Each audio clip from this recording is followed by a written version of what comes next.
اور اگرچہ کوئٹہ کے یہ شہداء جن میں سے بعض جن کا تعلق پاکستان کے دوسرے علاقوں سے تھا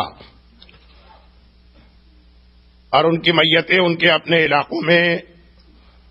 لے جائی گئی تھیں اور وہ وہاں دفن کیے گئے تھے، لیکن یہ 86 شہداء شہیدان راہ خدا ہیں، اور شہیدان راہ خدا کے حوالے سے ہمارے یہاں نماز ہدیہ قبر یا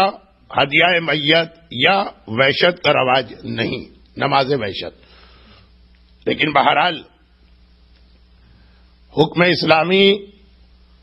اور وہ جو مستحب عمل ان کے لیے بھی ہے۔ اگر آپ کو آج کی رات کسی وقت بھی یہ شہداء کوئٹہ اس طرح یاد رہیں کہ آپ ان سب کے لیے مل کر 1-2 رکعت نماز وحشت قبر پڑھ سکیں، جس کا بہترین وقت نماز عشاء کے بعد ہوتا ہے، لیکن فجر تک کسی وقت بھی نہ صرف یہ کہ یہ نماز پڑھی جا سکتی ہے، بلکہ اگر کوئی خاص ڈرائیونگ کا رسک نہ ہو تو یہ نماز بھی سنت نماز ہونے کی بنا پر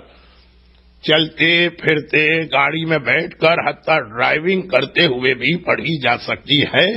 صرف اس لیے میں نے یاد دلایا،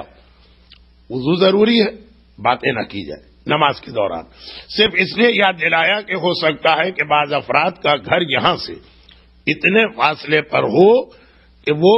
گھر پہنچنے تک گاڑی میں بیٹھے بیٹھے ہی اس عمل کو انجام دے سکیں۔ شہداء کوئٹہ